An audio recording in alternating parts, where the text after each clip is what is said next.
What's good? It's Fever. Today we're looking at the Commodities Exchange and a very simple and risk-free method to make money in Wildstar that'll be valid until people efficiently learn to use the exchange, which could be a while because most players are generally only familiar with the auction house type system.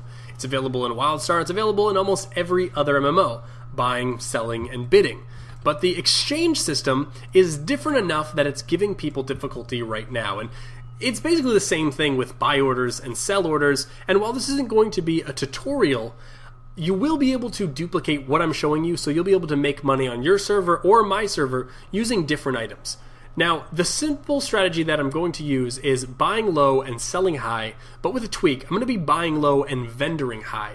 And this is important because it makes it risk-free, because we know the exact price that we can buy something at where we can turn around and sell it for a profit. And when I'm sharing a strategy with you guys, I don't want to share something where if you guys try it, you're going to get fucked. So this is a very safe way to make money if you employ it. And then secondly, this is a really good strat because in the beginning of an MMO release or an expansion, the price of materials drops so low because there's so much. That entire leveling wave that goes through the content, they're not worried about buying materials. All they want to do is sell the crap that they have, and so you're there to just buy it. And you can either hold on to it and sell it later, or you can do what I'm doing, which is just buying it, vendoring it, having a stockpile of money that I'm investing in other things that I will eventually hold, and you're just ahead of the curve. So what you're going to do first is jump into Sell Now, and I like Sell Now because this is a listing of all of our materials. It gives you an understanding of what the materials are, if you should hold on to them, if they're decent, if they're going to be moving, etc. And this gives us an information that we need.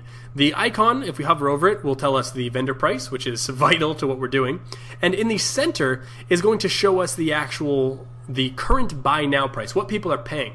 So if I look at Galactium Chunk, it vendors for 13 silver, but people will buy it off me for 20 silver. That's not what I want.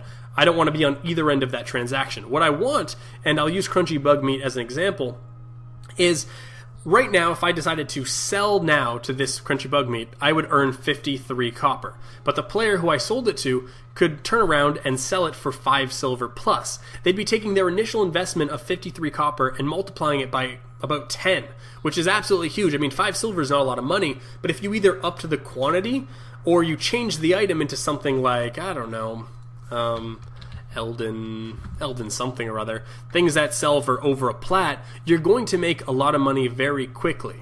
Alright, so don't be turned off by this individual item just having such a low cost. There are items in between this and things that sell for multiple platinum, and you'll find something. So we want to be the person who's buying the Crunchy Bug Meat. So what we're going to do is we're going to go into create a buy order. We're going to type in Crunchy Bug Meat. It's going to pull up this screen. And from here we're going to say that we want to buy the Crunchy Bug Meat at 54 copper, and we're going to buy 100 quantity of it. The cap of quantity that you can buy per listing is 200, so we're just going to say 100 to make math easy, and hover over the create a buy order. Now this tooltip is going to give us two pieces of information I want to touch on, and they're both in the cost with the listing fee. Within this game, if you're going to create a buy order, you actually need to front load or bankroll the commodity exchange's buy order up front. So 100 times 54 copper is 54 silver, and I need to pay that. I need to put that money basically into escrow, where I don't get that money back unless I cancel the buy order or I'm getting it back in the Crunchy Bug Meat, right? So you can't just post a bunch of listings if you don't have the money, right? I showed you that item that was over a platinum. Currently at my stage of gold, I couldn't even do a buy order for it because I don't have the money. Okay, and then secondly, in that cost of listing, there's a difference between the 54 silver and the listed 59, and that's because there is a listing fee. Now, doing what we're doing, it's not that important because if you're doing a buy order, you should be doing multiples. You should be doing like 100 at a time. So this is just a very simple way of preventing people from doing one at a time. It's just an additional listing fee, and because we're looking for things that are 3 times, 5 times, 10 times the actual price, this should never be an issue with you, but it's good to note for further exchanges.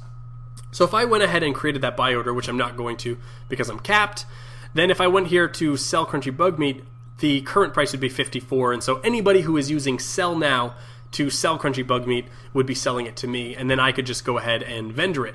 Now, there's a couple of important things though. The first is that how many people are buying, or how many people are looking to sell Crunchy Bug Meat? See, what you want to do is figure out how active you want to be in this sort of method, because there are items that you can just set and forget because they're not going to sell, or people aren't going to be selling them very often throughout the day. So that's what I do. I have 25 listings that are very high priced items, which is why I only have like under a plat here, that I might only hit like 3 or 4 every couple hours, right? Like not a lot of people are going to be selling these, but when they do, I make a lot of money. Or I could just choose things that are going to be high volume, that tons of people are selling, that I'll be able to turn over very quickly. But that would require a lot more time sitting at the commodities exchange.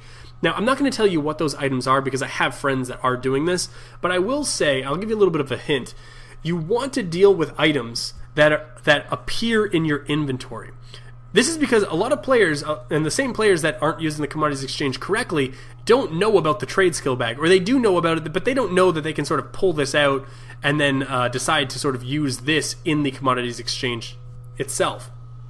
So use items from the inventory if you want quick turnover items, and believe me, things even things that you wouldn't imagine, like amps, which are relatively rare. I'm gonna be real here for a second. Like there's here anti-magic armor amp, the buy order's at 1 silver, it's selling for 30, so it's 30 times price.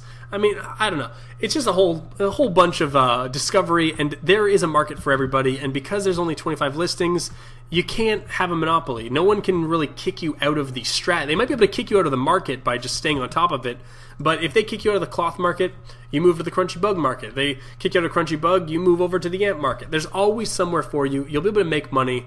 Until next time, guys, I hope this helps somebody. I'm sick of talking. Purse.